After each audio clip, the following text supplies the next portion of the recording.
আসসালামু আলাইকুম। কেমন আছেন আপনারা সবাই? আশা করছি সবাই অনেক বেশি ভালো আছেন।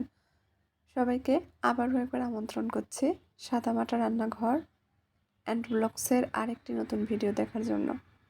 আজকে আমি আপনাদের মাঝে একটা আলু আর হাফ কাপ আটা দিয়ে ভীষণ লোভনীয় মুখরোচক নাস্তা রেসিপি শেয়ার করছি। তো চলেন দেখি তৈরির পুরো প্রস্তুত প্রণালী আপনাদের মাঝে শেয়ার করি।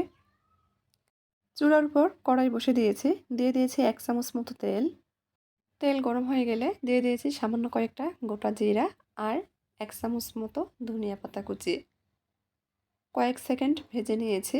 দিয়ে দিচ্ছি এখানে মাঝারি সাইজের একটা আলু সেদ্ধ করে মেশ করে রেখেছিলাম।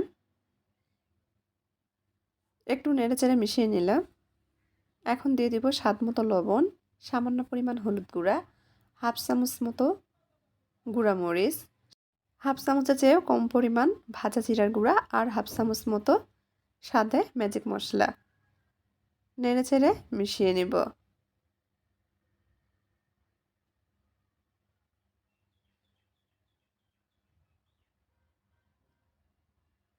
ভিডিওর মধ্যে কথাবার্তায় যদি কোনো ভুল হয়ে থাকে সবাই মানিয়ে নেবেন, ক্ষমার সৌন্দর্য দৃষ্টিতে দেখবেন। খুব ভালোভাবে নেড়েচেড়ে মিশিয়ে নিয়েছি। 1 থেকে 1.5 মিনিট মতো আলুটা রান্না করে নিয়েছি। যেহেতু সেদ্ধ আলু এমনিতেই অনেক নরম হয়ে গেছে। এখন দিয়ে দিব 1.25 কাপ মতো পানি। চায়ের কাপে মেপে 1.25 কাপ মতো পানি দিয়ে দিচ্ছি। নেড়েচেড়ে মিশিয়ে নিচ্ছি।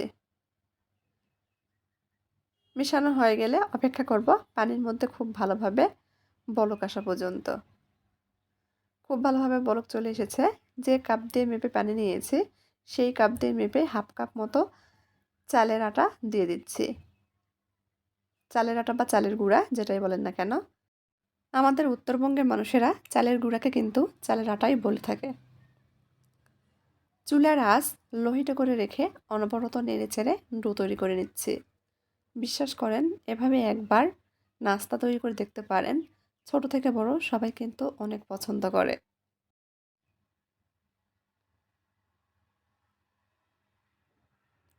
চুলার আঁচ লোহিত করে রেখেই ডোটা তৈরি করে নিচ্ছি। যেহেতু চালের আটা দিয়ে তৈরি করছি অবশ্যই খুব ভালোভাবে সেদ্ধ করে নিতে হবে, তা না হলে কিন্তু নাস্তাগুলো শেপ দেওয়া যাবে না। সেদ্ধ হয়ে গেছে, একটা বোলের মধ্যে উঠিয়ে নিচ্ছি।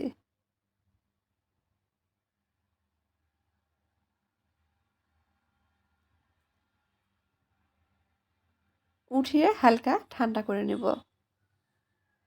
হালকা ঠান্ডা করে নিয়েছি, এখনও কুসুম গরম আছে। এখন উপর থেকে সামান্য পরিমাণ আটা ছড়িয়ে দিয়েছি।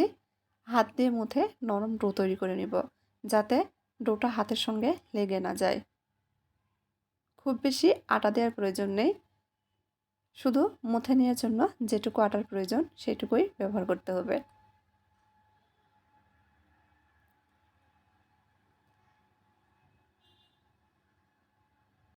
চালের আটা দিয়ে তৈরি রুটি বা পিঠার যে কোনো ডোই কিন্তু একটু বেশি সময় নিয়ে মুথে নিতে হয়, তা না হলে কিন্তু শেপ দেওয়ার সময় ফেটে যাবে। আমি বেশ কিছুক্ষণ সময় নিয়ে মুথে নরম ডো তৈরি করে নিয়েছি। এখন ডো থেকে ছোট ছোট করে লিচি কেটে নিব।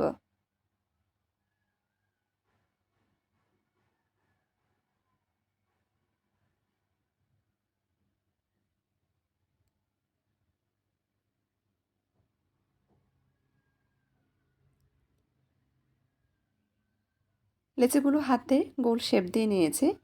একইভাবে সবগুলো লেচি কেটে নিয়েছি। পিঠে নিয়েছি, সামান্য পরিমাণ আটা ছড়িয়ে দিব। একটা লেচি নিয়ে আবারও খুব ভালোভাবে গোল শেপ দিয়ে নিচ্ছে।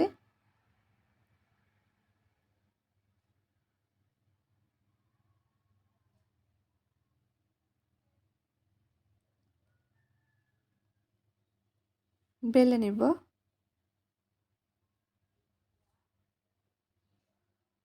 খুব বেশি পাতলাও করব না, আবার অনেক বেশি মোটাও করব না।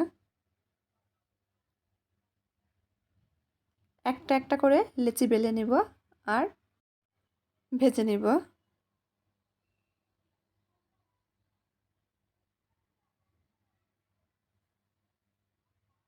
বেলে নিয়েছি, দেখেন একেবারে পাতলাও না আবার খুব বেশি মোটাও না।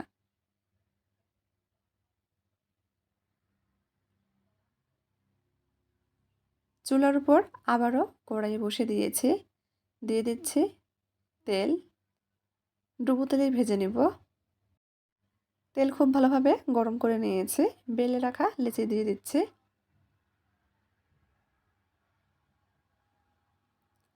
খুন্তি দিয়েই উপর থেকে একটু তেল ছড়িয়ে দিচ্ছি, এতে করে কিন্তু উপর থেকে খুব ভালোভাবে ফুলে উঠবে।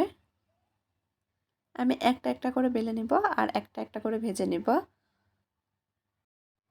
একটা একটা করে ভেজে নিলে কিন্তু প্রত্যেকটা লেচি অনেক ফুলকো ফুলকো হবে। এটাকে আপনারা আলু পুরিও বলতে পারেন। প্রত্যেকটা পুরি কিন্তু অনেক বেশি ফুলকো ফুলকো হবে। আমি একটু সময় নিয়ে ভেজে নিব, এতে করে কিন্তু উপরটা মুচমুচে হবে। আর একেবারে ফুলকো, কতটা ফুলকো হয়েছে দেখেই বুঝতে পারছেন। ভাজা হয়ে গেছে, আরও কয়েকটা ভেজে আপনাদের দেখিয়ে দিচ্ছি।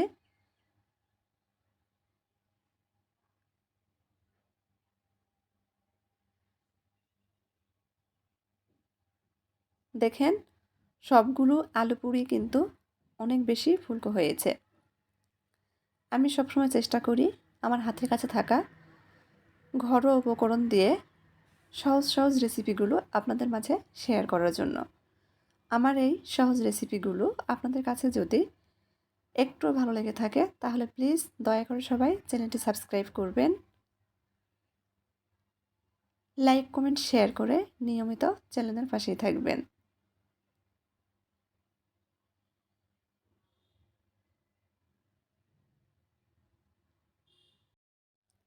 একইভাবে সবগুলোই তৈরি করে নিয়েছি। সবগুলোই মাশাআল্লাহ অনেক ফুলকো ফুলকো হয়েছিল। তো যদি ভালো লাগে প্লিজ আবারও বলছি একটা লাইক দিবেন, পারলে একটা শেয়ার করবেন। তো আজকের মতো এই পর্যন্তই। সবাই ভালো থাকবেন। আল্লাহ হাফেজ।